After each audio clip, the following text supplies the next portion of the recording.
on est ensemble aujourd'hui jusqu'à 12h30 pour parler de l'enjeu de la mobilisation autour des municipales pour accélérer les transitions agricoles et alimentaires. Et on est aujourd'hui avec deux alliés d'Alta, deux alliés donc du vote à l'assiette et l'association de l'alimentation durable, donc avec Carole et Marie-Pierre ici présentes, donc qui ont proposé cet atelier au sein de l'Alliance. Donc nous, on a simplement mis à disposition les outils de l'Alliance. On reviendra un petit peu sur, je ferai un petit point sur Alta dans un moment, puisque je pense que vous êtes nombreux et nombreuses à pas encore nous avoir croisés. Je crois, oui, que l'enregistrement est lancé. Donc voilà, cette séance, cet échange est enregistré. Donc on vous enverra l'enregistrement à la suite, ainsi que les diapositives. Donc vous pourrez aussi les transmettre comme vous voulez. Donc, comme je disais, si vous avez trouvé le moyen de vous renommer, n'hésitez pas à le faire avec votre nom, prénom et puis votre organisation. Comme ça, on sait qui vous êtes. Vous avez la possibilité d'utiliser le chat pour poser vos questions au fur et à mesure des échanges. Donc, on va prendre un temps de discussion après chacune des présentations de Carole et Marie-Pierre. Et donc, on pourra faire remonter des questions. On pourra aussi, en fonction du temps, prendre des questions comme ça spontanément aussi à l'oral. Voilà, je crois que c'était tout pour les petits points du début. Donc, cet atelier aujourd'hui, il y a plusieurs objectifs. C'est vraiment de réfléchir ensemble à la place du vote dans les transitions agricoles et alimentaires, reposer un petit peu ce que ça veut dire, les enjeux derrière, donner envie là, de se mobiliser ensemble, de voir qu'est-ce qui est possible, avec quelles ressources, quels outils qui sont déjà existants. Il n'y a pas besoin de réinventer la roue. On va revenir là-dessus. Et puis aussi une présentation d'un certain nombre de propositions qui ont été faites pour repenser durablement la restauration scolaire. Donc un peu un focus sur ce sujet-là avec Marie-Pierre Mondrive. Donc un petit point, comme je disais, pour commencer sur Alta, très rapide. Et puis ensuite, on passera aux échanges avec Carole et Marie-Pierre. Donc n'hésitez pas à poser vos questions, comme je disais, dans le chat. Voilà. Donc, si pas de précision, Carole et Marie-Pierre de votre côté, j'enchaîne avec un petit point. C'est OK pour vous? Allez, Très bien. c'est parti. Donc, l'Alliance pour les transitions agricoles et alimentaires a vraiment deux grands objectifs, deux grands piliers fondamentaux. Donc, c'est d'abord une alliance qui est relativement récente, puisqu'elle a été lancée en septembre 2022, avec deux grands objectifs. La création d'un espace d'échange et de coopération pour faciliter la montée en compétences entre un certain nombre d'acteurs, associations, collectivités territoriales, organisations de la recherche, entreprises, collectifs citoyens. Voilà, donc cet espace un peu de dialogue entre une diversité d'acteurs.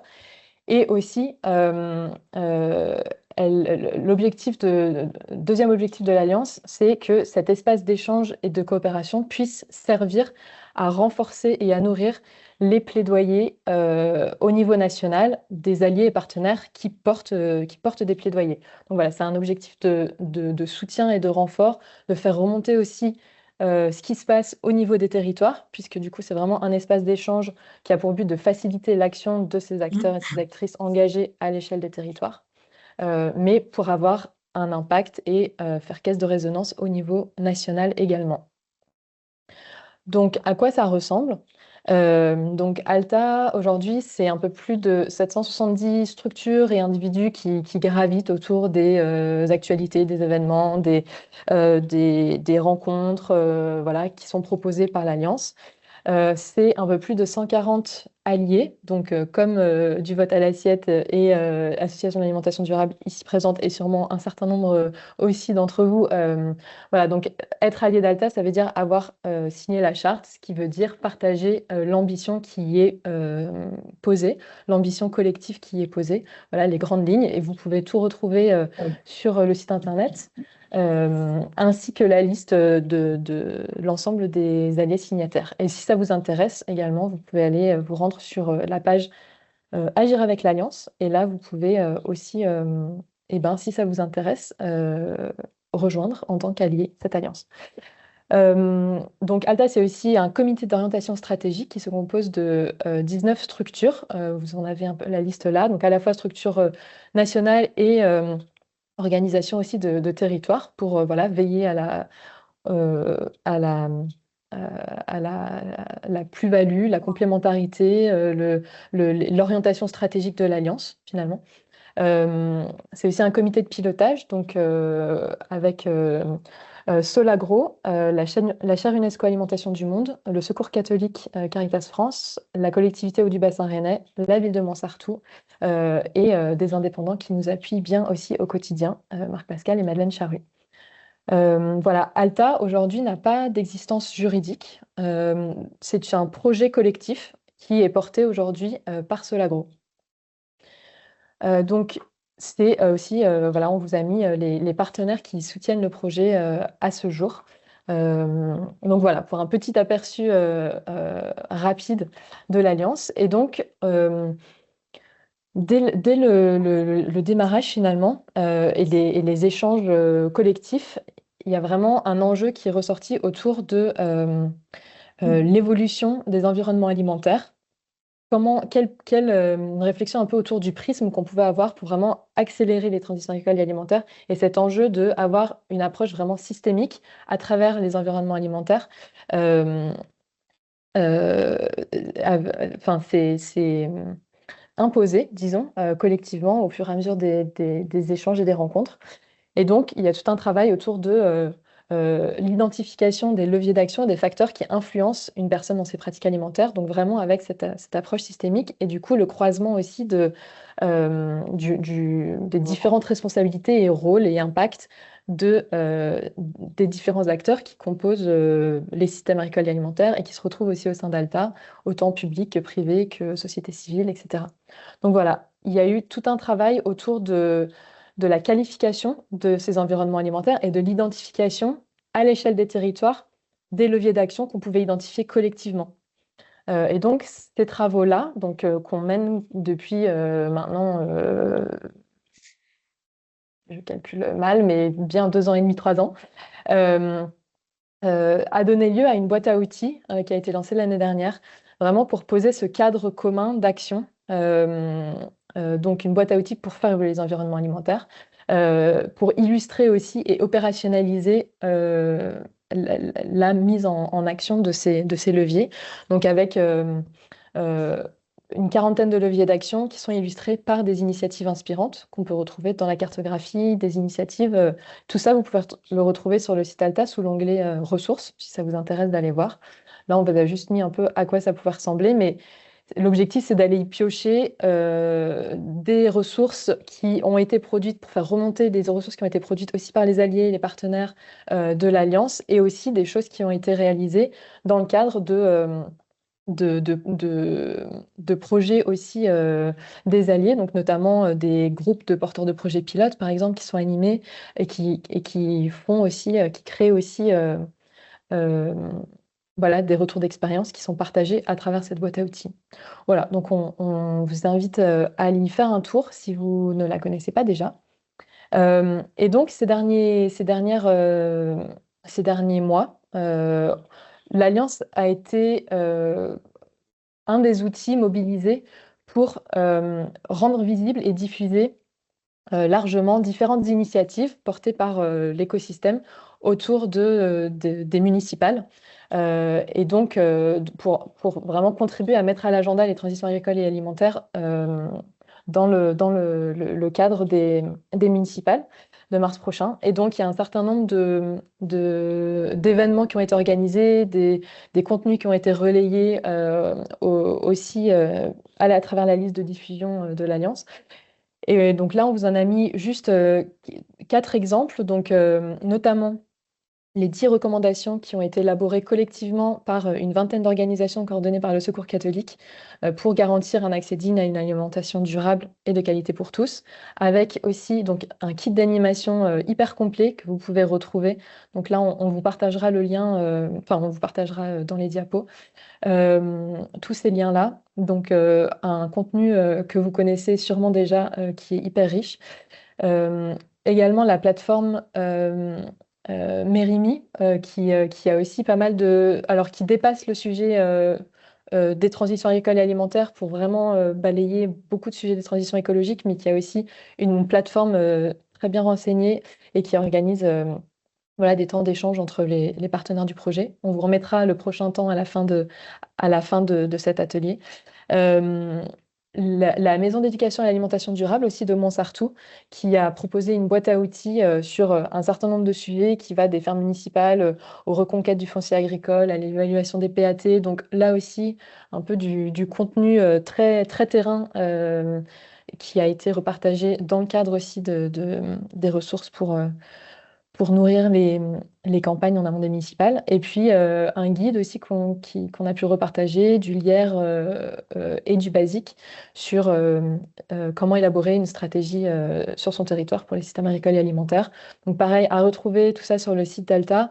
Euh, et je vous invite aussi, puisque ça c'est vraiment juste quelques exemples, mais si vous avez vous aussi connaissance de ressources ou d'infos que vous souhaitez partager, n'hésitez pas à les mettre dans le chat et nous, on pourra ensuite les reprendre et les insérer dans ces diapos, comme ça, elles seront repartagées à tout le monde. Donc vraiment, n'hésitez pas à mettre les ressources que vous auriez en tête ou des événements à venir aussi. Voilà, et donc, je vais pas m'attarder plus longtemps. Aujourd'hui, on est vraiment très contente de pouvoir laisser la parole à Carole Sadaka du Vote à l'assiette et puis à Marie-Pierre Mambrive de l'Association d'alimentation durable pour nous présenter un petit peu les actions qui ont été menées et qui peuvent inspirer d'autres là en amont des municipales. Euh, Merci beaucoup à toutes et tous. Et puis, Carole, je te laisse prendre la suite. Merci. Merci beaucoup. Alors bonjour à toutes et à toutes et à tous. Je vais peut-être commencer en vous parlant, en vous présentant brièvement l'association, un peu l'historique qui est très très court de l'association du vote à l'assiette. C'est une asso qui a été créée en 2024 et on a fait une première campagne en amont des élections européennes l'année dernière. Et puis, enfin, en 2024, du coup, c'est 2 ans auparavant. Et notre mission, c'est de mobiliser les citoyens et les citoyennes pour une alimentation durable, avec comme moyen d'action aujourd'hui la mobilisation pour le vote et la participation citoyenne via des groupes de réflexion et d'action, comme un groupe pilote qu'on est en train de mener aujourd'hui dans un des quartiers prioritaires de la ville de Marseille. On a le soutien pour faire ces actions-là. On a le soutien de la Fondation Daniel et Nina Carasso. Donc, pourquoi mobiliser les citoyens? C'est la question principale qui a motivé aussi toutes nos actions. C'est qu'aujourd'hui, notre alimentation, elle repose sur un système alimentaire qui ne fonctionne plus correctement, qui crée des inégalités et qui impacte fortement notre santé et l'environnement. Et quelques chiffres clés qui... oups, pardon, j'ai dû faire une bêtise. Vous voyez toujours l'écran? Oui, c'est bon. On Oui, voit c'est bon. toujours Ah, la c'est moi qui ai fait présentation. une bêtise. Oui, c'est moi qui... Oui, oui. Et donc, il y a les quelques chiffres clés. Donc, on a une personne sur 6 qui est en insécurité alimentaire en France. On a une précarité alimentaire chez les étudiants qui est très difficile à chiffrer, mais de différentes enquêtes, on voit bien qu'elle est importante, qu'elle augmente. On a aussi c'est les chiffres du surpoids et de l'obésité qui montrent que la moitié des adultes sont en surpoids et en obésité en France, et des chiffres de gaspillage alimentaire qui interpellent et qui montrent qu'une grande partie de denrées alimentaires comestibles sont jetées chaque année. Et des chiffres qui ont été assez alarmants aussi en 2025, c'est l'augmentation du nombre de nouveaux cas de cancer chez les jeunes. 1 à 6% d'augmentation par an entre 2000 et 2020. Donc, c'est assez préoccupant. Et on sait que dans ces études, on sait que les facteurs de risque sont le tabac, l'alcool, mais ensuite, ce sont des facteurs de risque liés à l'alimentation, l'obésité, les polluants. Euh, Pourquoi mobiliser? On a cette représentation de la langue qui est intéressante, qui est souvent utilisée en santé publique, qui montre que quand on regarde dans l'ensemble des déterminants de santé, en fait, seulement 10% des déterminants de santé sont liés à nos comportements individuels et 5% sont liés à notre patrimoine génétique. Et que dans l'ensemble des déterminants de santé, on a 70% qui sont liés à des facteurs qui sont influencés par des politiques publiques, donc les facteurs environnementaux, les facteurs socio-économiques. Et ça, c'est quelque chose qui est important pour montrer un peu euh, le, le caractère systémique et comment aussi les citoyens peuvent agir sur quelque chose qui est à un niveau plus collectif et à un niveau plus politique. Donc, on a vu un peu cette représentation de la Londe sur les déterminants de santé et on pourrait de communiquer dessus. Ça permet aussi de sensibiliser les citoyens à ce lien avec la politique. Mais pourtant, on est dans un contexte aujourd'hui où il y a une défiance des citoyens, des citoyennes pour la politique. Ça ne veut pas dire qu'ils ne sont pas politisés, qu'ils ne parlent pas du sujet politique, mais par contre, c'est une défiance qui s'exprime de différentes manières. Je vous montre juste quelques exemples ici. 74% des Français n'ont pas confiance dans la politique de manière générale. Et quand on regarde le niveau de confiance dans certaines organisations, il est très haut, notamment par exemple pour la science, les PME, les hôpitaux. Mais il est très bas pour ce qui concerne les médias, les réseaux sociaux, les partis politiques. Et si on regarde la confiance dans les institutions, gouvernement, Assemblée nationale, institutions présidentielles, on est autour de 20%. Mais pourtant, il y a un intérêt porté à la politique, mais c'est sur le rapport à la politique où il y a vraiment une méfiance et un dégoût.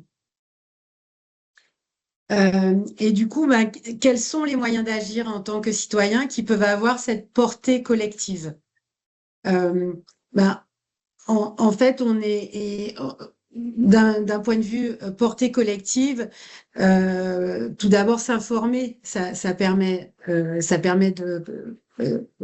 d'être un premier pas vers l'action.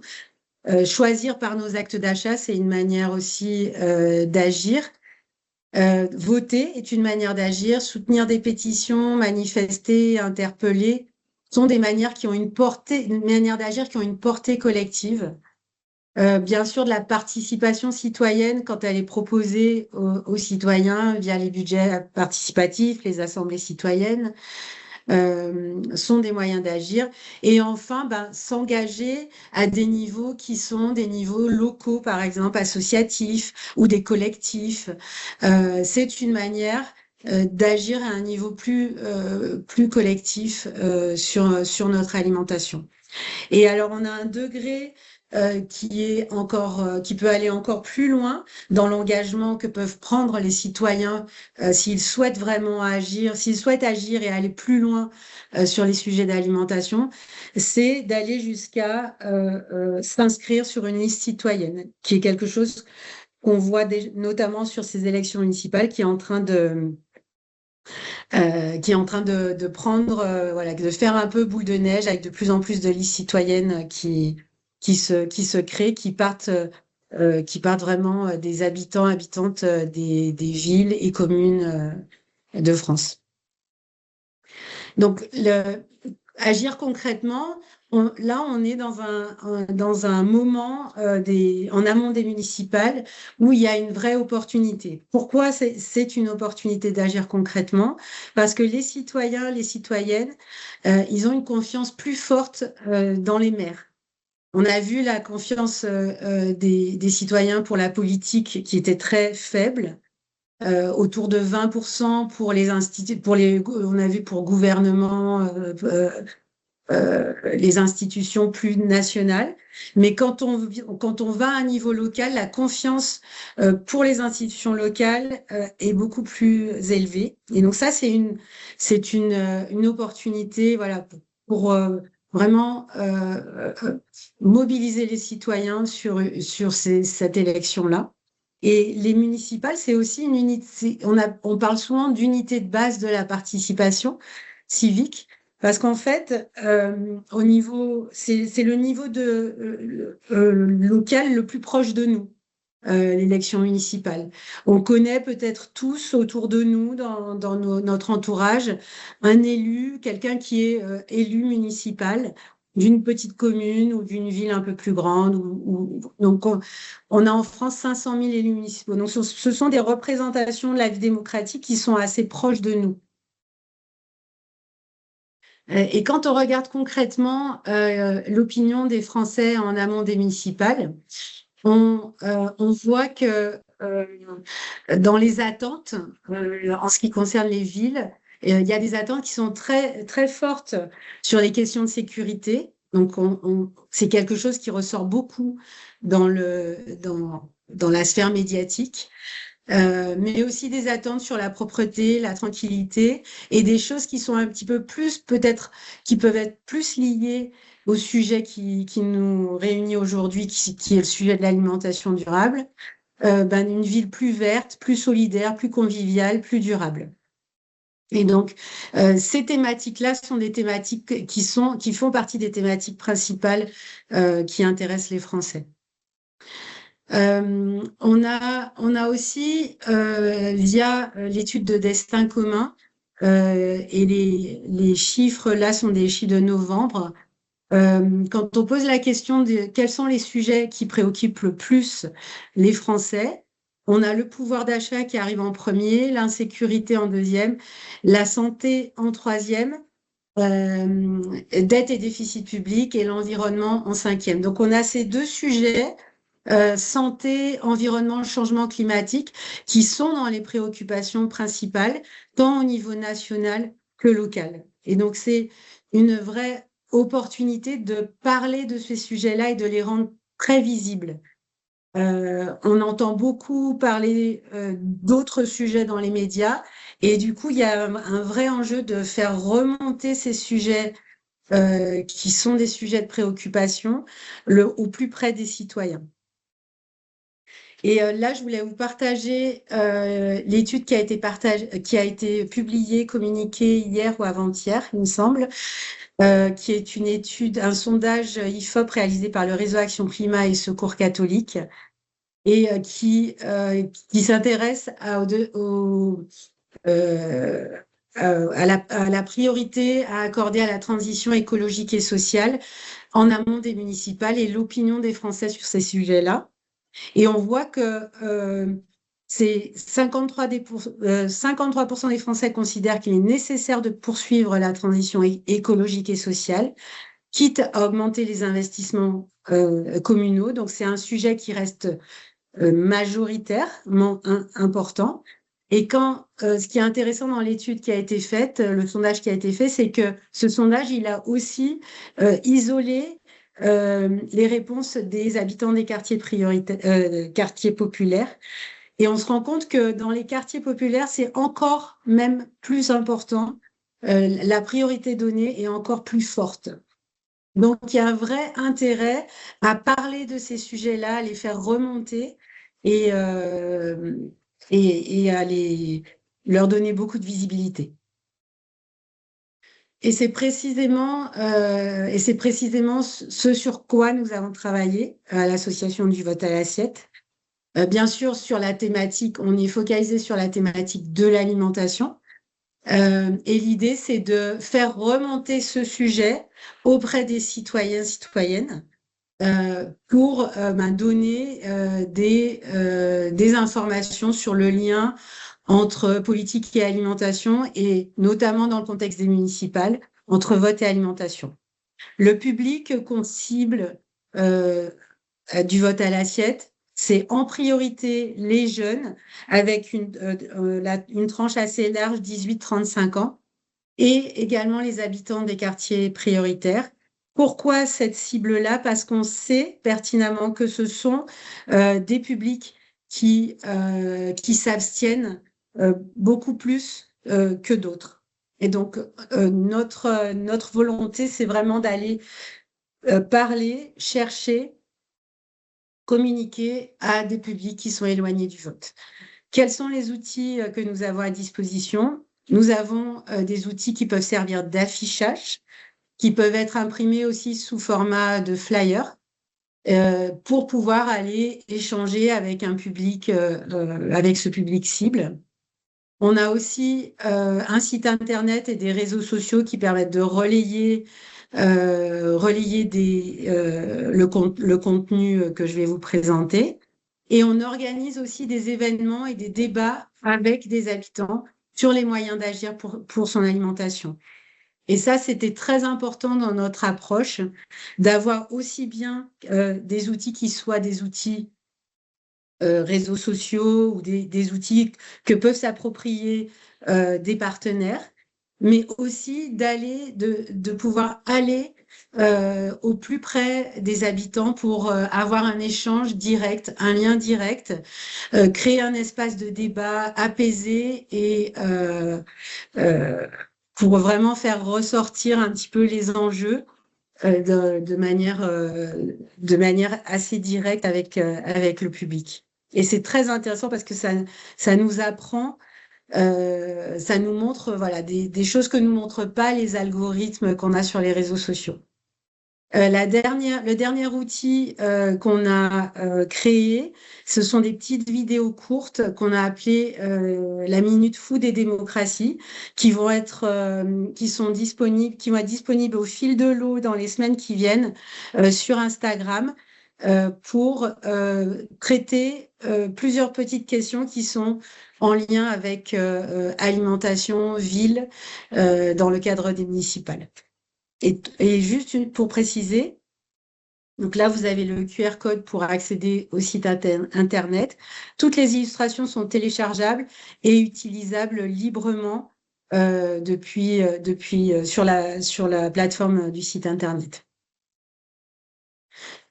Pour vous détailler un petit peu le contenu et les messages, ce qu'on a cherché à faire, c'est de montrer le lien qu'il y a entre vote et alimentation. Et on l'a détaillé sous forme d'illustration. Donc là, on est plus sur un format d'infographie avec un message qui est l'alimentation n'est pas une compétence obligatoire des villes. Et donc, le vote va permettre de choisir un programme qui va prioriser ce sujet-là. Si c'est pas obligatoire, les candidats vont s'approprier la question assez différemment. Et du coup, le vote, ça va permettre de choisir entre un programme qui le priorise ou pas. Et de mettre en avant les sujets sur lesquels les villes ont des moyens d'agir, les cantines scolaires, les jardins collectifs et l'agriculture urbaine ou l'agriculture locale, la solidarité alimentaire, les commerces, l'accès à des commerces alimentaires de qualité. Ces illustrations, elles ont un QR code il y a un QR code qui permet d'accéder à une page internet qui va donner des liens, des informations complémentaires et faire des liens vers des outils qui existent, des solutions qui existent. Je détaille assez rapidement les sujets qu'on a voulu traiter via ces illustrations. Il y a bien sûr le sujet des cantines scolaires. Je ne vais pas forcément rentrer en détail parce que Marie-Pierre va en parler tout à l'heure. Mais dans la manière dont on a voulu illustrer les choses, de manière assez simple et visuelle, on a illustré un récit un petit peu idéal avec une politique alimentaire locale engagée et un récit avec une image qui montre sans politique alimentaire engagée, qu'est-ce que ça peut donner. Et donc, l'idée, c'est de visualiser quelque chose d'un petit peu idéal pour pouvoir se projeter dans une ville qui nourrit ses habitants. Et ce qui est intéressant aussi, c'est dans les termes on s'est beaucoup posé la question des termes à utiliser, euh, on n'a pas forcément utilisé le terme d'écologie, mais par contre, de parler de cadre de vie, de parler de commerce de proximité. Si je vous montre le suivant, c'est votre agit sur votre accès à des commerces alimentaires. Et là, c'est en mettant, on a deux propositions, une qui est plus qui illustre plus des communes périurbaines et une illustration qui est plus pour des zones urbaines ou des quartiers, qui permet aussi de s'approprier ces illustrations en fonction des communes dans lesquelles on se trouve. Et donc, qui montre, voilà, toujours cette idée de paysage idéal alimentaire avec des commerces alimentaires de qualité et de montrer sans politique alimentaire euh, des villages qui sont ou des quartiers qui sont des déserts alimentaires et où il faut prendre sa voiture pour aller chercher des denrées alimentaires. Et pour terminer sur les dernières propositions d'illustration, donc on illustre aussi comment le vote agit sur la solidarité alimentaire en soutenant les associations locales pour favoriser un accès à une alimentation de qualité. Donc là, on a pris l'exemple des épiceries sociales et solidaires, mais bien sûr, en ce qui concerne la solidarité alimentaire, il peut y avoir d'autres formes qu'on illustre dans la page un petit peu plus détaillée, accessible via le QR code. Et pour terminer, une illustration importante sur comment le vote agit sur votre participation à la vie locale et comment le citoyen, la citoyenne est intégré aux décisions qui sont prises sur notre quotidien. Et donc, le vote permet aussi d'agir sur choisir un programme qui inclut la concertation avec les habitants ou pas. Je vous ai parlé aussi des formats courts. Donc, la Minute Food et Démocratie sont des vidéos courtes de 90 secondes maximum qui mettent en avant un expert ou un ou une experte, un ou une citoyenne engagée. Pour comprendre un enjeu ou partager une solution, on prévoit une publication par semaine de mi-janvier à mi-mars. Donc, c'est un format qui est accessible sur notre compte Instagram du vote à l'assiette.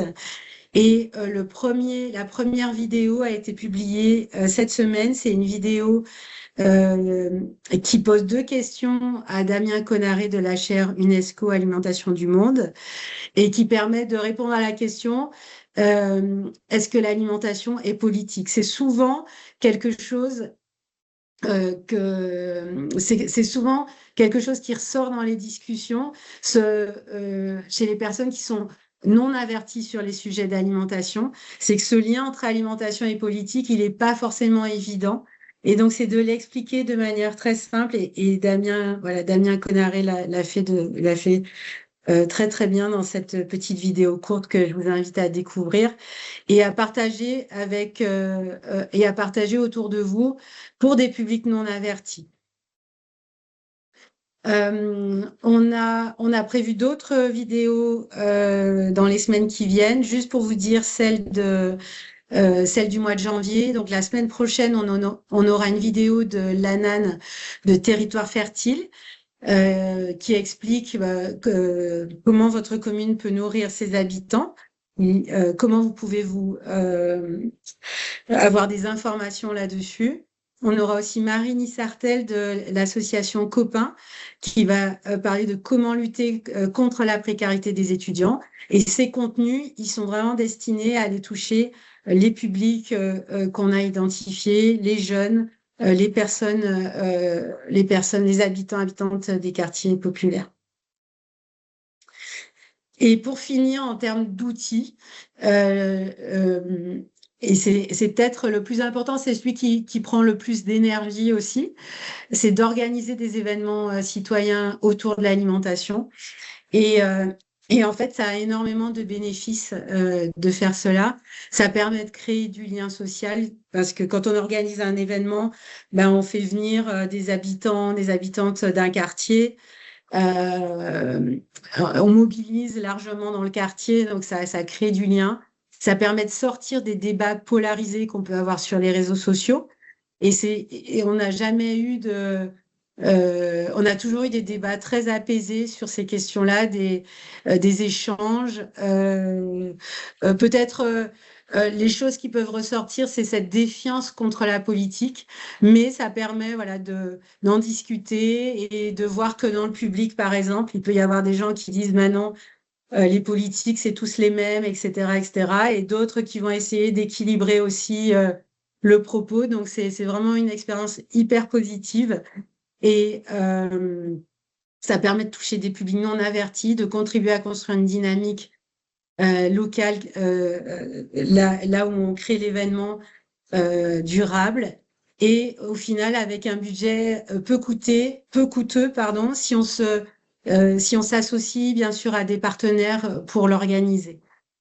Les formats qui nous ont paru efficaces pour engager sont les ciné-débats, d'avoir un document qui permet de poser le débat, de poser les éléments, et puis après, ben, les gens peuvent réagir par rapport à ça. Euh, Ça permet aussi de faire passer des émotions. Et les émotions, ça donne envie d'agir aussi. Et donc, le ciné-débat, c'est très efficace sur ces mobilisations des habitants. L'autre format qu'on a utilisé aussi, c'est les ateliers cuisine, les repas partagés. Donc, avec cet aspect vraiment convivial, ça permet de discuter, d'aborder des sujets de manière apaisée.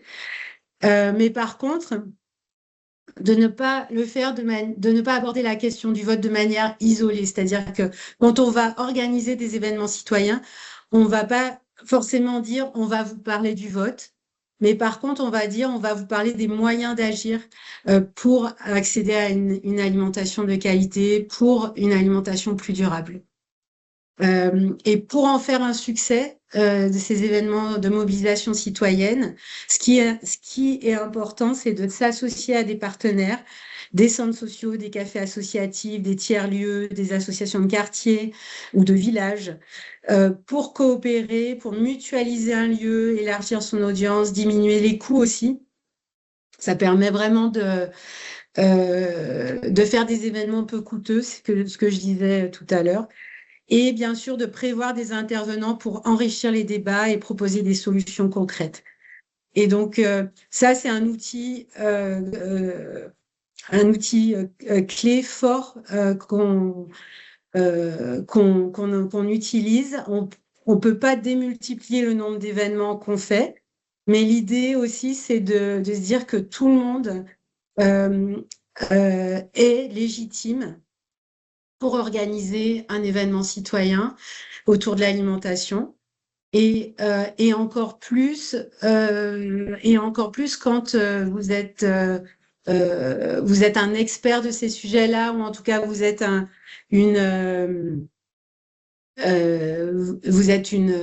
acteur ou une actrice de l'alimentation durable, comme vous l'êtes tous et toutes aujourd'hui dans ce webinaire. Juste un petit mémo qui Une est très dernière petite important. minute, Carole, parce qu'on a déjà Oui, dépassé bien le temps. ça marche. Merci. Je termine. Un dernier petit mémo et qui est un enjeu fort pour les 2 prochaines semaines. Et, aujourd'hui, il y a 11 millions de personnes qui sont mal inscrites ou non inscrites sur les listes électorales. Et donc, ce qui fait que l'abstention, quelque part, c'est le premier parti politique en France. Et que cette abstention, elle est pas forcément due au fait que les gens ne veulent pas voter, mais que soit ils sont mal inscrits, mal informés, non inscrits dans la ville où ils habitent, etc. Donc, il est important de vérifier votre inscription sur les listes électorales, votre bureau de vote, parce qu'on peut aussi avoir des bureaux de vote qui changent, etc. Donc, pour le faire, il y a un site internet dédié qui est assez simple. Vous trouvez l'information assez rapidement. Vous pouvez aussi modifier, vous inscrire sur les listes électorales jusqu'au 4 février en ligne et jusqu'au 6 février en mairie. Et c'est très important de le faire, de mobiliser à le faire, parce qu'on sait aussi que derrière les élections municipales, il y aura aussi d'autres échéances électorales, et notamment la présidentielle. Les ressortissants de l'Union européenne peuvent voter à ces élections-là.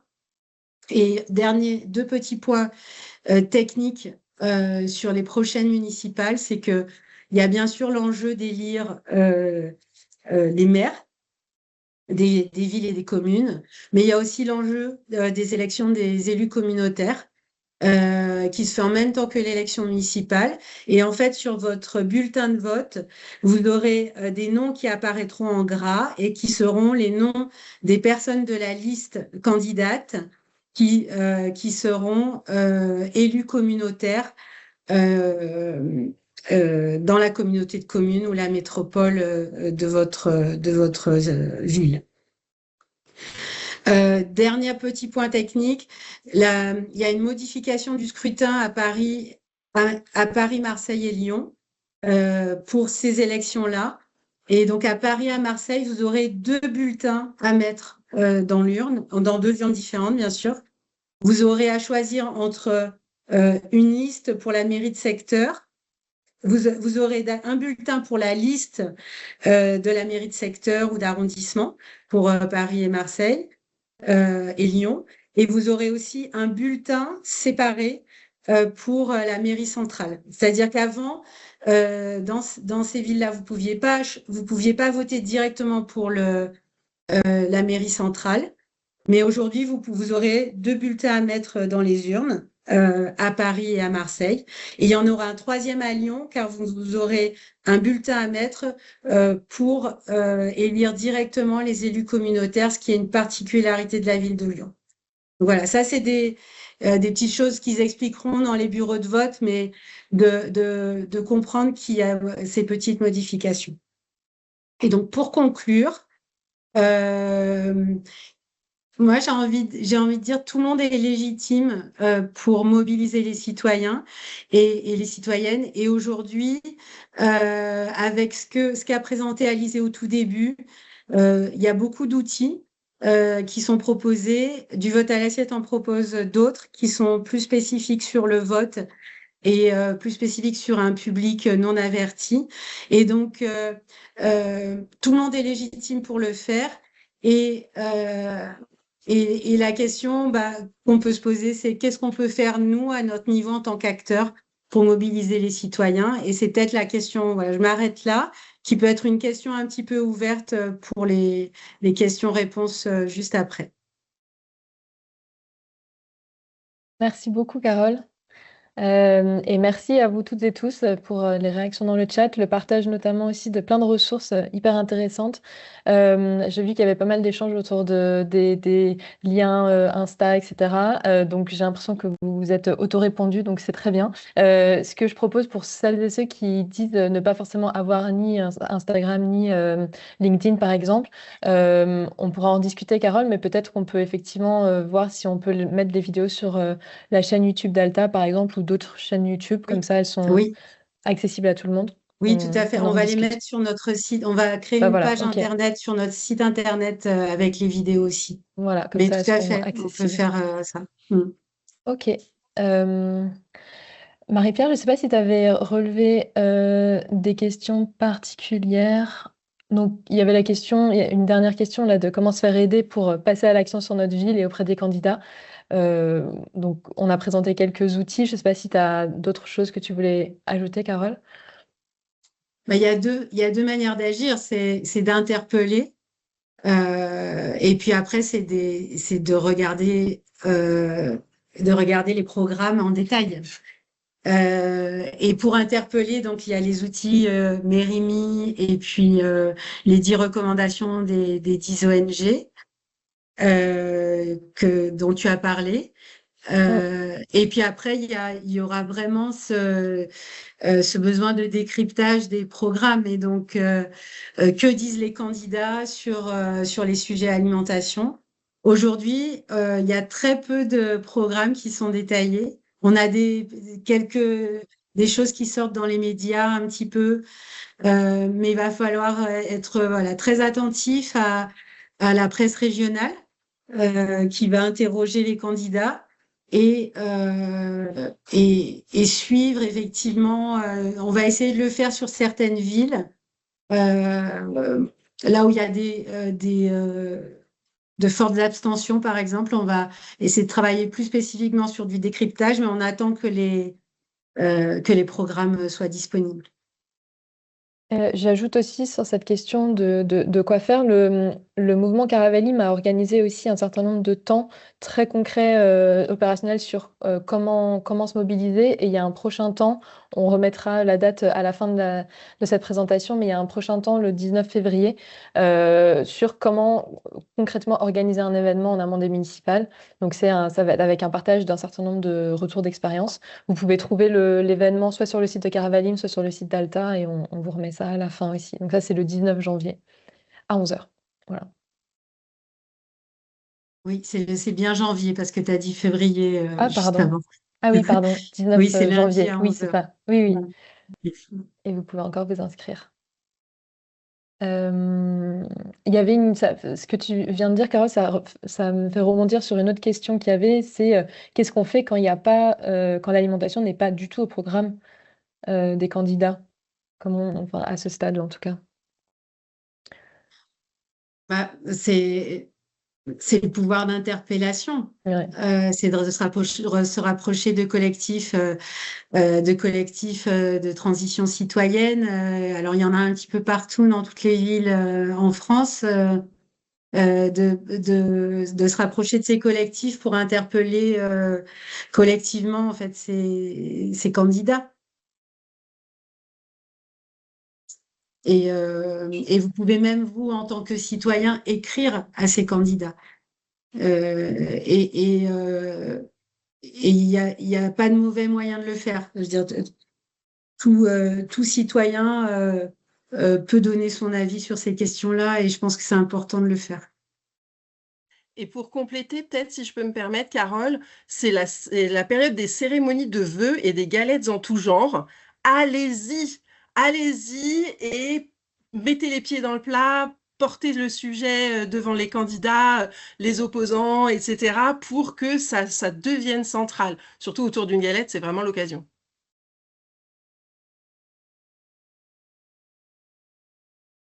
Très bonne idée.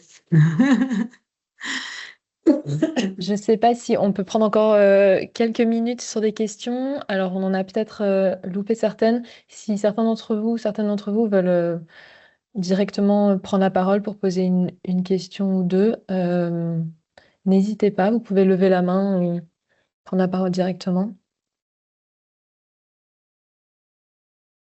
3 minutes.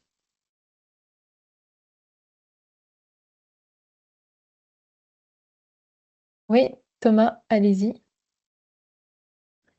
Bonjour Peggy Wattel, Société Événementielle. Ah. Je voulais savoir si vous avez des chiffres concernant les entreprises, l'implication des entreprises dans ces sujets.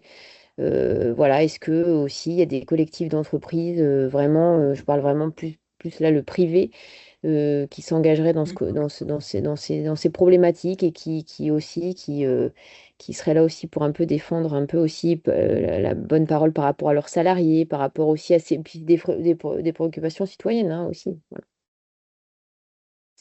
J'ai pas de chiffres sur les entreprises. Ce qui est sûr, c'est que les entreprises, via les associations qui fédèrent les entreprises dans les villes, elles ont elles-mêmes leur programme hein, par rapport, enfin leur plaidoyer, en tout cas leurs besoins par rapport à leurs entreprises à demander. À porter auprès des candidats. j'ai pas connaissance d'entreprises qui portent des sujets un petit peu plus collectifs que le domaine de l'entreprise. Et pourtant, ça pourrait être hyper intéressant parce qu'on sait que dans la confiance, justement dans les baromètres de confiance sur la politique, on sait que les citoyens font plus confiance aux PME, par exemple, qu'au gouvernement. Donc, c'est un terrain très intéressant d'investigation, en tout cas de champ d'action. Ok, Je ne sais pas merci. s'il y a des entreprises qui veulent réagir parmi les participants.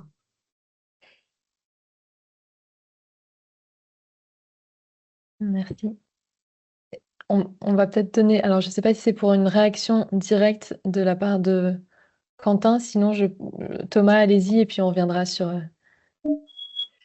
Oui, bonjour. Alors moi, je suis un simple citoyen, j'ai absolument aucune compétence ni institutionnelle ni agricole. J'habite dans une commune rurale du Loir-et-Cher de 1300 habitants.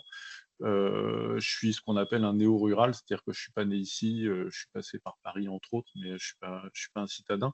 Voilà, je me suis retrouvé sur la liste. Enfin, j'ai pensé monter une liste citoyenne quand je pensais qu'il n'y avait pas de candidat à la mairie, et sachant que l'équipe sortante avait trouvé un candidat qui n'est pas le maire actuel. Voilà, j'ai été approché et avec l'idée principale de monter une ferme en régie, en sachant qu'on a déjà une école avec 200 élèves et une restauration scolaire. Voilà. Et je cherche. Alors, je sens bien que dans l'équipe que j'ai intégrée, il y a beaucoup de réticences.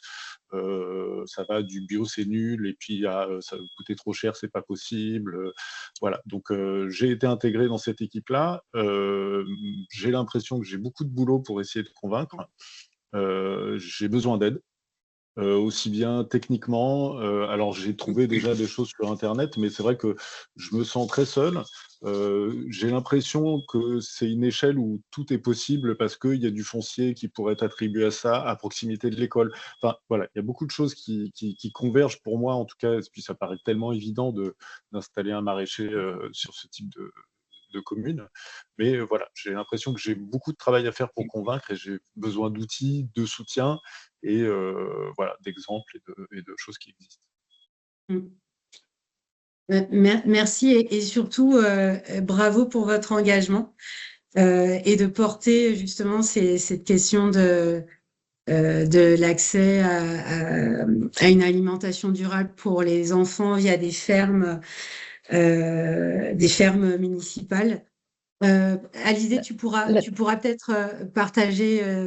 J'ai pensé aux lierres, mais je te laisse. Peut-être que tu as plus. Ouais, oui, bah, je ne sais pas, Thomas, si vous êtes déjà en lien avec le réseau national des fermes municipales qui s'est monté l'année dernière. C'est un réseau qui rassemble... Ouais, vous y êtes déjà? Parce que je vous mets quand même dans le chat, on a aussi organisé un atelier avec eux l'année dernière, avec eux et Potager et compagnie. Donc il y a pas mal d'argumentaires aussi là derrière et je pense que c'est une de vos meilleures ressources pour aller chercher de l'info, mais peut-être que d'autres ici présents auront aussi d'autres pistes. Moi, je pense aux Euh, formations du LIER, proposées par le LIER, pour justement les candidats. Et je pense aussi à Fréquence Commune, qui accompagne les listes citoyennes et notamment sur tous les sujets, et notamment sur les sujets d'alimentation. Et peut-être un dernier point par rapport à ce que vous avez dit sur le foncier. Euh, il y a pas mal d'outils aussi sur comment s'appuyer sur les compétences des villes, sur le foncier pour favoriser voilà, des terrains agricoles ou des fermes. Mais je pense que ça, vous le trouverez notamment sur les pages détaillées sur nos sites internet, mais aussi via le collectif des fermes publiques. Enfin, Ferme je dis publique et mal. municipale. Ouais, Oui, municipal, ouais, voilà, ouais, exactement. tout à fait. Je propose, on n'est vraiment pas en avance sur le timing. On va peut-être juste prendre la dernière question de Guillaume qui avait levé la main il y a déjà quelques temps. Emmanuel, je suis désolée, on prendra un petit temps de questions après la présentation de Marie-Pierre, mais peut-être que voilà, ça rebondira aussi avec. Je suis désolée, ça va être un peu frustrant, mais on va devoir faire comme ça. Il ne nous reste plus qu'une demi-heure. Allez-y, Guillaume. Oui, alors vous m'entendez? Excusez-moi, il y a un ordi qui bug juste au même moment. Oui. Je voulais savoir si... Donc, il y a plusieurs structures qui portent des choses. Il y a notamment je vous dis mon ordi bug, donc je vois bien, voilà. Le Conseil national de la résilience alimentaire. J'ai du mal à savoir exactement ce que c'est. Je voulais savoir si vous saviez. Alors, pour autant, donc je suis de Nantes, moi, Nantes, et d'autant plus puisque le candidat de la droite et du centre, Fouque Chambard-Delot, et l'époux de la directrice du Conseil national de la résilience alimentaire. Je vois qu'il y a des structures diverses qui adhèrent, notamment il y a le GAB Île-de-France, donc ce qui sont plutôt des choses qui vont, j'ai l'impression, dans le bon sens, mais voilà, j'ai du mal un peu à me positionner, et ça veut dire que nous, même si les programmes ne sont pas encore sortis, notamment sur cette question, on pressent que la question alimentation sur Nantes, qui était déjà portée, elle sera de toute façon portée par la liste de gauche. Mais possiblement aussi par la liste de droite, sans se dire que forcément parce qu'on est pour, on a les mêmes idées, mais en tout cas, un candidat qui peut être sensibilisé sur ces questions. Voilà, je voulais savoir si vous aviez des liens ou une vision du Conseil national de la résilience alimentaire, qui est présent un peu partout nationalement. En tout cas, c'est à cette vocation-là. Je peux répondre peut-être si vous voulez. Donc le CNRA, on connaît bien l'Association de l'alimentation durable, c'est un de nos partenaires qui soutient d'ailleurs notre initiative sur le manifeste pour le bien manger à l'école dont je vais vous parler dans un instant. Le CNRA travaille vraiment sur la résilience alimentaire des territoires et c'est un sujet qui peut rassembler des gens de tous bords politiques et c'est bien pour ça que le sujet de l'alimentation est si crucial dans cette campagne des municipales. Je pense qu'ils mettent à disposition pas mal de ressources, n'hésitez pas à regarder ce qu'ils font. Et par ailleurs, là, ils ont enclenché un travail collectif sur le sujet des approvisionnements locaux pour les cantines. Donc, il va y avoir des communications dans les semaines à venir sur ce sujet-là. Il y a eu tout un groupe de travail auquel j'ai participé au nom de l'Association de l'alimentation durable. Donc, vraiment, ce côté résilience des territoires pour les questions d'alimentation, quand on voit ce qui est en train de se passer autour du Mercosur et la mobilisation des agriculteurs, c'est un sujet central et qui peut être pris par des candidats de tous bords et de manière plus ou moins sincère. Donc, regardez bien ce qui se cache derrière les prises de parole pour qu'on ne tombe pas dans le populisme agricole. Mais le CNRA fait des actions de terrain très inspirantes et je vous invite vraiment à regarder ce qu'ils font. Pour répondre à votre question, Guillaume, Merci. de notre côté, on n'a pas encore été en lien avec le CNRA jusque-là, avec l'Alliance Alta, donc je ne peux pas vous en dire beaucoup plus. Je propose, Marie-Pierre, qu'on passe à ta présentation et puis comme ça, Oui. en essayant de se garder efficace. 5-10 minutes à la fin, ouais, à être efficace. Ça marche. Merci. Carole, est-ce que tu peux la remettre à l'écran comme tu avais déjà le lien activé, comme ça je prends la main dessus?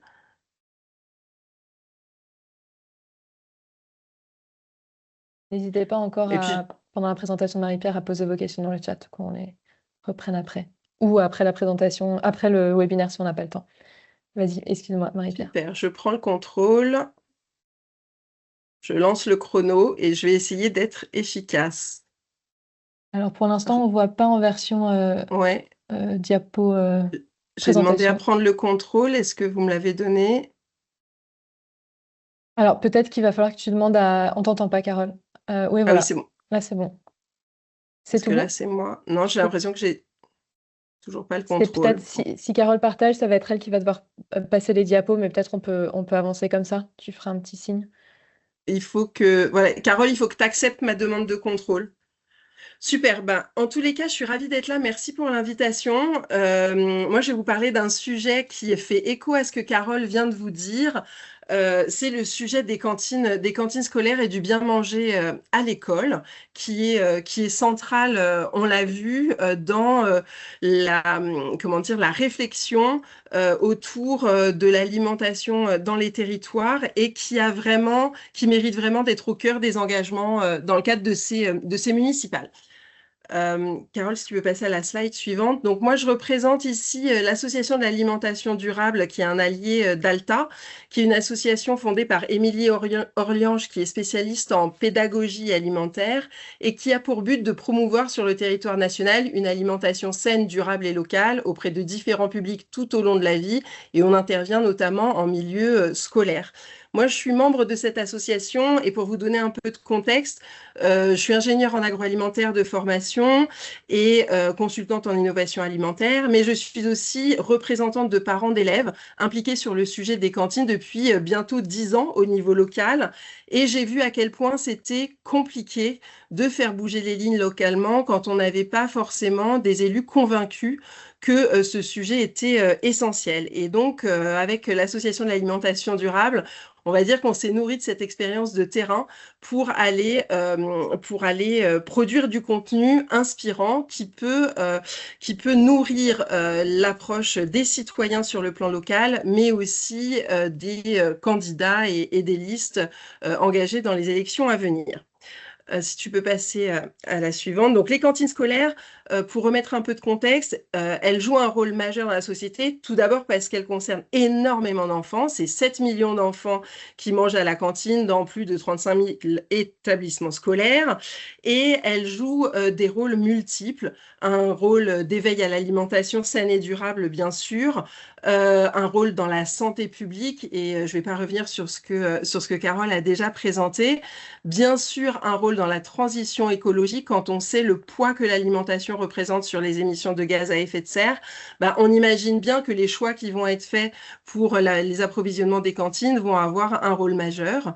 Et puis, ces choix en matière d'approvisionnement, ils ont un impact direct sur les filières alimentaires et notamment les filières de qualité, les filières locales et tout ce qui est circuit court. Et puis, par ailleurs, elles jouent un rôle dans la justice sociale, sachant qu'elles permettent l'accès à une alimentation équilibrée et diversifiée à tous, à un tarif accessible. Et puis, elles permettent aussi de mettre autour d'une même table des enfants qui ne mangeraient pas ensemble sinon, et de participer à la construction de leur répertoire alimentaire. Il faut bien avoir à l'esprit que pour beaucoup d'enfants, le repas de la cantine, c'est le seul repas équilibré de la journée et que malheureusement pour certains, ça peut être le seul repas de la journée. Si tu peux passer à la suivante, je ne sais pas comment prendre la main, c'est un peu... merci beaucoup, Carole. Ce qu'on a pu constater au niveau des cantines scolaires, c'est qu'il y a certaines collectivités qui sont visionnaires et engagées et qui sont vraiment des inspirations. Et puis qu'on a des acteurs de la restauration scolaire, qu'elles soient publiques ou privées, qui sont mobilisés sur le sujet. Et puis des parents qui essayent de faire bouger les lignes localement. Mais le cadre qui régit les cantines scolaires est extrêmement contraint, que ce soit sur le plan nutritionnel, budgétaire, sur les normes sanitaires, etc. Et que du coup, autour de ces cantines, il y a parfois du fatalisme. C'est comme ça peut pas être autrement, c'est très compliqué, vous savez. Et puis, parfois aussi du déni avec des collectivités, des responsables qui ont souvent la sensation de tout bien faire, alors qu'on se rend compte qu'il peut y avoir un certain décalage. Donc au final, il y a des inégalités concernant les cantines d'un territoire à l'autre, et puis beaucoup d'incompréhension. C'est pour ça que les parents sont souvent vus comme des fauteurs de troubles qui comprennent pas grand-chose. Et puis, il y a certains parents qui vont aussi peut-être se dire que les responsables ne comprennent pas leurs attentes ou celles de leurs enfants. Et du coup, on a un débat qui souvent tourne en rond. Donc, ce dont on s'est rendu compte, c'est que finalement, le moteur le plus puissant pour qu'il y ait des cantines vertueuses sur les territoires, c'était que la volonté politique soit là. Et c'est bien pour ça qu'on est en train de se parler de ce sujet aujourd'hui. Donc, au sein de l'association de l'alimentation durable, on a voulu agir face à ce constat et on a lancé un projet qui s'appelle Cantine Révolution pour des cantines de rêve où tous les enfants se régalent, afin que les cantines scolaires soient vraiment des lieux d'éveil à une alimentation saine, durable et savoureuse, parce qu'on a souvent tendance à à aborder la qualité des cantines juste par des chiffres, des respects d'obligations en matière de nutrition, d'approvisionnement, mais on laisse parfois le goût de côté. Donc, on a envie de rassembler tout ça. On a envie également de s'appuyer sur ce projet pour accélérer l'engagement des collectivités, notamment des mairies, c'est le sujet d'aujourd'hui. Également de stimuler le partage de bonnes pratiques, parce qu'en fait, il y a plein de collectivités qui font des choses formidables au sujet des cantines. C'est pas forcément su de tous, donc on a envie d'être un accélérateur de partage de bonnes pratiques sur ce sujet. Et puis, il y a un sujet qui est clé autour de la restauration scolaire, c'est l'attractivité des métiers et qui est un levier fort d'ancrage dans les territoires et de lien avec la communauté locale. La première étape de ce projet, ça a été d'essayer d'apporter du rationnel autour d'un sujet très émotionnel. Je suis sûre que tous, vous avez des souvenirs de cantine, plus ou moins heureux, que vos enfants vous en parlent, vos petits-enfants peut-être. Et on se rend compte qu'il y a beaucoup d'idées reçues autour des cantines et on a voulu apporter des chiffres derrière tout ça en réalisant une étude avec l'IFOP auprès d'un millier de familles où on est allé interroger des duos parents-enfants pour savoir ce qu'ils pensaient de la cantine.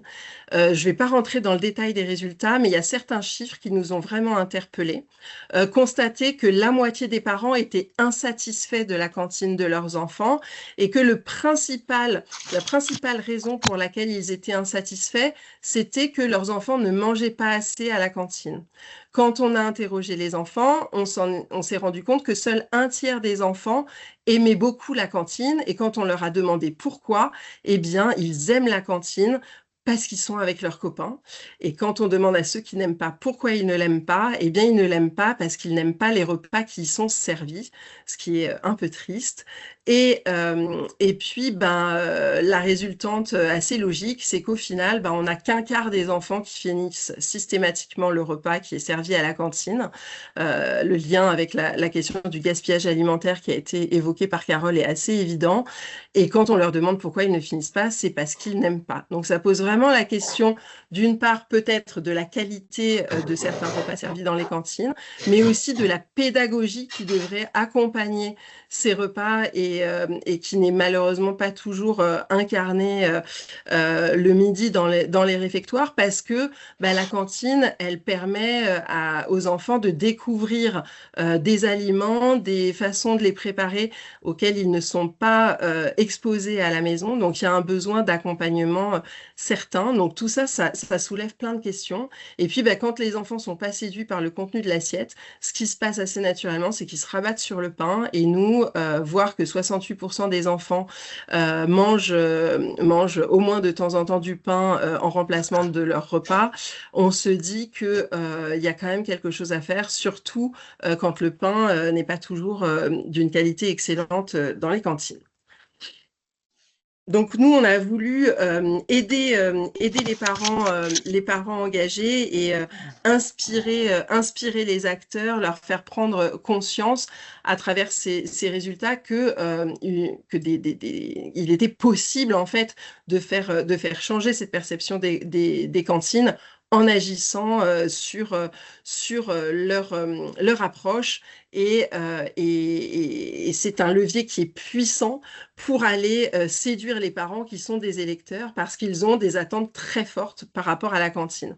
Ils attendent que les cantines remplissent leur rôle nourricier des enfants, qu'elles proposent des repas variés, de qualité et qui respectent l'équilibre nutritionnel qui parfois n'est pas toujours respecté à la maison. Et puis, ils attendent vraiment que les repas soient au maximum faits maison et élaborés à partir de produits frais et locaux et sans aliments ultra transformés issus de l'industrie. Donc, ça pose vraiment la question des partis pris des responsables des cantines pour faire de ces cantines des écoles du goût accessibles dans la simplicité et qu'elles s'appuient sur des produits sourcés et cuisinés avec soin. Cette étude, elle invite vraiment à se mobiliser pour le bien manger à l'école parce qu'il y a un écart entre l'intention et ce qui est réellement consommé par les enfants. Si vous avez déjà regardé des menus de cantine, il y a de la variété, il y a des labels, des signes de qualité, il y a de l'équilibre nutritionnel. Mais quand on a des enfants qui parfois ne mangent que du pain le midi, on se dit qu'il y a quand même un trou dans la raquette et un vrai écart entre l'objectif des cantines et le vécu des enfants. Ça pose aussi la question de la parole de l'enfant et ça invite à remettre les enfants au cœur de la réflexion, de s'appuyer sur celles et ceux qui nourrissent et qui entourent les enfants et sur les experts de la pédagogie alimentaire et bien sûr sur la formation de tout ce personnel, on y reviendra. Ça invite à s'inspirer des nombreuses bonnes pratiques qui existent déjà et ça appelle du coup à de véritables politiques publiques pour la sensibilisation et l'accès à une alimentation saine et durable, pour amener tous les enfants et leurs familles vers une alimentation saine et durable en s'appuyant sur les cantines scolaires et sur l'école. Tout ça, je l'ai résumé dans le livre Mission cantine scolaire que vous voyez à l'écran, que j'ai écrit et qui reprend notamment les résultats de cette étude, mais qui aussi explique comment fonctionnent les cantines scolaires. Parce que ce dont on s'est rendu compte, c'est que la moitié des parents n'ont pas idée de comment, ni par qui, ni où sont élaborés les repas qui sont servis à leurs enfants. Les élections municipales de 2026, c'est une vraie opportunité d'accélérer les transitions, sachant que les cantines des écoles publiques, elles sont sous la responsabilité des mairies. Et ça, peu de parents le savent. Pour les collèges, c'est le département, pour les lycées, c'est les régions. Mais comme pour les écoles maternelles et élémentaires, c'est de la responsabilité des communes, eh bien, on se dit que ces élections municipales, c'est une formidable occasion de faire bouger les lignes dans les communes où il y a une opportunité de mieux faire. Donc, c'est pour ça que, avec l'association de l'alimentation durable, on a lancé un manifeste pour le bien manger à l'école, pour que sur les 6-7 années, enfin, ce sera 7 années de mandat pour les municipales à venir, et bien pour que le bien manger à l'école soit un vrai sujet central des politiques municipales. Ce manifeste pour le bien manger à l'école, c'est une initiative donc de l'association de l'alimentation durable qui s'inscrit dans le cadre du projet Cantine Révolution et c'est un travail collectif avec les contributions du vote à l'assiette et on est très heureux du coup d'être ensemble sur ce webinaire. Merci Carole pour toute ton implication sur ce sujet. L'association Les Insatiables du groupe SOS a aussi contribué ainsi que Au goût du jour que vous connaissez sans doute et l'école comestible. Et puis ce qui est formidable, c'est que c'est une initiative qui est soutenue par les deux plus grandes fédérations de parents d'élèves que sont la FCPE et la PEP qui relaient l'initiative auprès de leurs milliers d'adhérents partout sur le territoire. C'est bien la preuve que c'est un sujet qui peut rassembler, qui parle aux parents, qui parle aux familles et qui parle aux acteurs engagés. Pourquoi un manifeste pour le bien manger à l'école? Eh bien, c'est pour qu'une fois élus, si tu peux passer à la slide suivante, les équipes municipales mettent vraiment le sujet de la restauration scolaire au cœur de leurs actions. Ce manifeste, c'est un outil pour les citoyens et, si tu peux revenir avant, pour les citoyens et pour les soutiens, pour qu'ils puissent interpeller les candidats à tous les points de contact. Donc, on parlait tout à l'heure des réseaux sociaux, des rencontres qui peuvent se faire au marché lors du tractage, les événements locaux portés par les associations, les centres sociaux, etc. Et c'est l'occasion d'inspirer et d'amener à s'engager. Il y a un vrai mouvement qui est engagé sur la qualité des cantines depuis des années, avec des territoires qui sont vraiment exemplaires, mais ce qu'on constate, c'est qu'il y a des disparités, c'est plus ou moins une priorité selon les municipalités, et ce qu'on souhaite avec ce manifeste, c'est que les choix du précédent mandat ne soient pas une excuse pour ne pas aller encore plus loin et et on souhaite avec ce manifeste que les élus s'engagent concrètement pour pouvoir avoir un impact durable sur la santé de la population et avoir un impact sur les acteurs de l'alimentation du territoire qui sont engagés pour la fourniture de produits ou de services à la restauration scolaire. Et on voit que les communes qui sont notamment engagées dans les PAT peuvent bénéficier de toute cette dynamique des acteurs territoriaux et ancrer les cantines dans cette dynamique pour des propositions qui soient plus vertueuses et satisfaisantes et pour les enfants et pour la famille et les familles et qui soient aussi des leviers pour le développement durable et le développement de filières alimentaires de qualité. Donc, ce manifeste, c'est vraiment un outil pour toutes ces personnes engagées, pour les candidats. C'est un manifeste qui se construit autour de 10 points. Ce sont des points éprouvés et tenables qui sont issus justement de l'étude des pratiques des communes qui sont modèles, qui sont motrices sur ces sujets de restauration scolaire et de bien manger à l'école. Et je vais vous balayer ces 10 points très rapidement pour qu'on ait du temps pour en discuter. Donc le premier, si tu peux passer à la slide suivante, il invite à la mise en place d'une approche concertée autour du projet de restauration scolaire dans un esprit de co-construction avec l'ensemble des parties prenantes.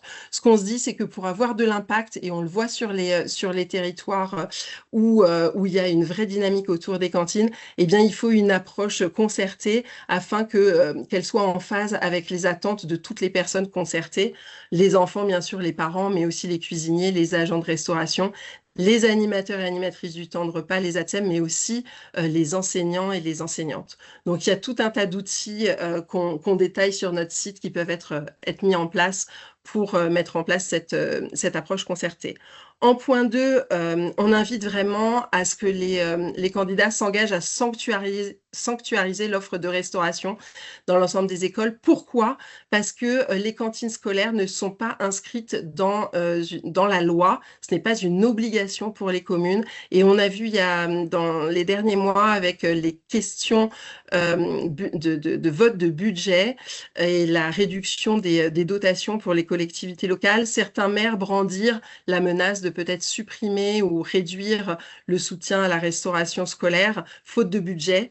Donc nous, on invite vraiment à se positionner en tant que protecteur de la restauration scolaire et aussi à mettre en place une tarification sociale dans les cantines, sachant qu'il y a seulement 60% des communes qui en ont une. Le troisième point, c'est de s'appuyer sur un ou une professionnelle de la nutrition ou de la diététique pour élaborer les menus servis dans les cantines. Ça paraît une évidence, mais ce n'est malheureusement pas généralisé. Et parfois, notamment dans les petites communes, on sait qu'il y a des cantiniers, des cantinières qui sont un peu démunis face aux injonctions de respect de l'équilibre alimentaire, de la variété, etc. Donc, on appelle vraiment à ce qu'il y ait un soutien des cuisiniers et cuisinières en s'appuyant sur un ou une professionnelle qui peut être à temps partiel, partagé, etc. Ensuite, le quatrième point vise à vraiment essayer d'atteindre ou dépasser les objectifs de la loi Egalim en matière d'approvisionnement de qualité et durable, en incluant un maximum de produits issus de l'agriculture biologique et à communiquer les résultats de façon transparente, sachant que c'est normalement une obligation légale, mais que ce n'est pas fait par tous.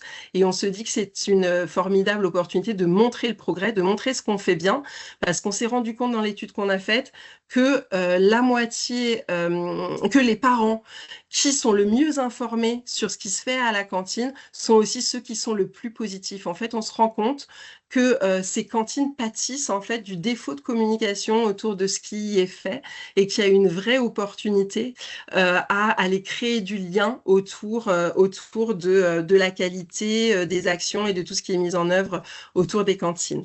Le point suivant, c'est le sujet des aliments ultra transformés et du fait maison qui vient en parallèle, qui est un sujet très cher au cœur des parents et qui est renforcé par de nombreuses données qui viennent nourrir le lien entre ce type d'aliments et les maladies non transmissibles. Donc, on sait que c'est un sujet qui touche les parents, que c'est un trou dans la raquette d'Egalim, parce que le sujet de la composition des produits, j'en parle dans mon livre, au-delà des labels, n'est pas une obligation. Et on peut avoir un produit sous signe de qualité, que ce soit une AOP ou un produit même bio, qui peut contenir des nitrites et un certain nombre d'ingrédients qui ne sont pas favorables à la santé. Donc, on invite les élus à s'engager, à regarder ça attentivement et à essayer de les éliminer progressivement. Sur le point suivant, on invite aussi à respecter la loi concernant l'arrêt de l'utilisation des contenants et ustensiles à usage unique, qu'ils soient en plastique, en cellulose ou autre. Depuis le 1er janvier 2025, ils sont interdits pour le réchauffage et le service des aliments. Et malheureusement, il y a eu beaucoup de retard sur la mise en place de cette sortie des contenants à usage unique et du plastique. Donc, on invite vraiment les candidats à agir, se mettre en conformité avec la loi et regarder comment ceux qui y sont parvenus y sont arrivés. Le point suivant, c'est pour la lutte contre le gaspillage alimentaire, de mettre un plan de lutte contre le gaspillage alimentaire et s'appuyer sur l'évaluation de la satisfaction des enfants. Il y a plein d'actions formidables qui ont été mises en place. Je pense à ce qui est fait à Dijon avec Chouette Cantine notamment. Je pourrais vous partager les données.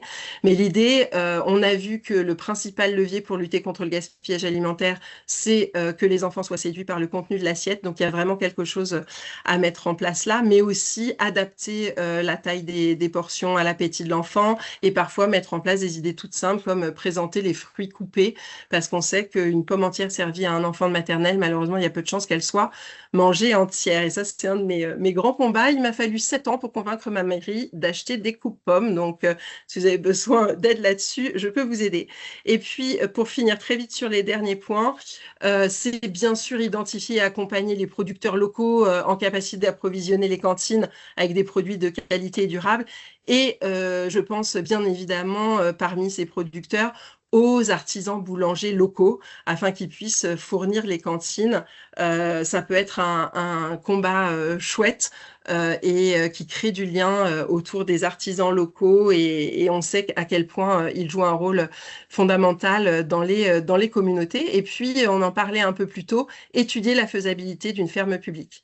Pour finir, le point 9, c'est respecter l'obligation du menu végétarien par semaine qui est imposée par la loi Egalim et explorer un deuxième menu végétarien hebdo pour tous ou une alternative végétarienne quotidienne, car on sait que ce sont des leviers puissants pour diminuer l'impact sur l'environnement des repas servis et également un vrai enjeu de santé publique, tout en étant des leviers intéressants pour compenser les surcoûts qui peuvent être liés à l'augmentation de la qualité sur la viande et le poisson notamment.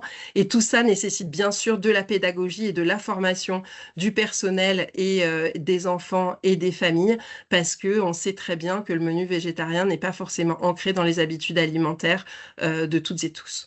Et puis pour finir, on appelle à vraiment mettre en œuvre un programme de sensibilisation des enfants et de leurs familles aux enjeux de l'alimentation durable, ainsi qu'un plan de formation de tous les acteurs afin d'aller plus loin dans l'impact potentiel au-delà des cantines, en s'inspirant par exemple de ce qu'a fait la ville de Mouansartou avec sa maison d'éducation à l'alimentation durable. Tout ça, ce sont des propositions qui sont confortées par l'étude IFOP pour le réseau Action Climat et le Secours catholique qui ont été publiées hier, dans laquelle on voit que 78% des personnes interrogées constatent leur exposition à la pollution de l'alimentation, que 87% sont favorables à des repas plus sains et locaux dans les cantines proposés à des tarifs sociaux. Donc ça, c'est vraiment deux points du manifeste, que 58% des personnes qui ont été interrogées estiment que des repas plus sains et locaux dans les cantines auraient un impact positif sur leur situation financière. Et pour finir, eh bien, la santé, c'est ce à quoi les Français interrogés associent en premier des repas plus sains et plus locaux dans les cantines scolaires. Donc on voit à quel point c'est un levier puissant par rapport aux enjeux de santé qui sont parmi les principales préoccupations des citoyens. Où en est-on de ce manifeste? C'est un manifeste qui rassemble déjà de nombreux soutiens. On a plus d'une centaine de soutiens associatifs, professionnels et entreprises, et presque autant de candidats signataires. Bien sûr, on a besoin de donner de l'écho à cette initiative parce qu'on est bien loin de toucher tous les candidats. C'est pour ça qu'on est heureux de pouvoir le partager avec vous. Il y a des reprises médias nationales qui sont prévues dans les jours et semaines qui viennent. Il y a de nombreuses réunions publiques qui vont s'organiser sur vos territoires, des opportunités de croiser des candidats. Vous êtes vous-même peut-être sur des listes électorales. On pense au regard de tout ce qu'on s'est dit pendant ce webinaire et tout ce qui est mené par les alliés d'Alta, que ce sujet du bien manger à l'école mérite vraiment de prendre une place importante dans les débats, au même titre que l'alimentation. C'en est un pilier fort de connexion avec les citoyens. Donc j'ai envie de vous dire maintenant de vous emparer, si vous le souhaitez, de ce sujet en tant que citoyen, en tant que professionnel, en tant que représentant d'organisation, en tant que candidat, et de rejoindre le mouvement. Sur la slide suivante, il y a le QR code qui vous amène sur le site qui présente le manifeste avec plus de détails que ce que je viens de présenter, bien sûr. Vous pouvez nous contacter par mail à l'Association de l'alimentation durable ou me contacter personnellement, vu que c'est moi qui pilote ce projet. Et on est à l'écoute de toutes vos suggestions pour pouvoir mettre ces cantines scolaires au cœur du débat. Merci beaucoup, Marie-Pierre. C'était super intéressant. Merci à tout le monde aussi pour vos participations dans le chat. Du coup, je suis vraiment désolée, ça va être très frustrant, mais on va pas pouvoir prendre un temps d'échange en direct. J'ai l'impression j'ai pas relevé de questions dans le chat, mais il y a beaucoup d'infos qui ont été partagées, donc on va essayer de relever ça aussi autant que possible. On va privilégier de terminer à l'heure. Ce que je voulais juste... Ah oui, pardon, Carole, si tu peux repartager l'écran, il y avait juste deux petites dernières diapos avec des infos, s'il te plaît. Merci. On voulait juste vous repartager quelques dates qu'on a mentionnées. Voilà, donc deux ateliers en ligne, le 19 janvier et le 27 janvier. Celui du 27 janvier est aujourd'hui donc réservé aux partenaires du collectif pour une transition citoyenne, mais c'est tout à fait ouvert, donc vous pouvez les contacter pour devenir vous aussi partenaires. Aujourd'hui, il y a plus de 80 organisations qui en font partie. Il y a des tribunes qui sont lancées, il y a toute une plateforme avec des outils qui, elle, est en libre accès, donc vous pouvez aller la trouver sur la plateforme de Mérimi. On ajoutera sur cette diapo les événements qui ont été partagés dans le chat aussi. Voilà, celui du 23 janvier avec le collectif Les Pieds dans le Plat. Merci Manuel. Voilà, et puis je crois que c'était tout de mon côté. Ah oui, la dernière diapo quand même, pardon Carole, qu'on a perdue. Si vous voulez retrouver des infos sur la boîte à outils, vous inscrire au bulletin d'Alta pour avoir aussi les infos sur les prochains événements, ateliers, pour les avoir directement si on vous a transféré l'info aussi cette fois-ci. Et puis encore une fois, si vous souhaitez rejoindre l'Alliance et signer la charte, toutes les infos sont sur la page Agir avec l'Alliance. Un grand merci à vous toutes et tous pour votre participation très riche aujourd'hui. Et je vous souhaite un très bon appétit et plein de courage pour ces prochaines semaines en vue des municipales. Merci à vous toutes et tous et à très bientôt. Merci beaucoup. Au revoir. Merci Merci beaucoup beaucoup. à Carole et Marie-Pierre pour aussi tous vos témoignages et partages aujourd'hui. Merci, au revoir. Au revoir. Au revoir à tout le monde.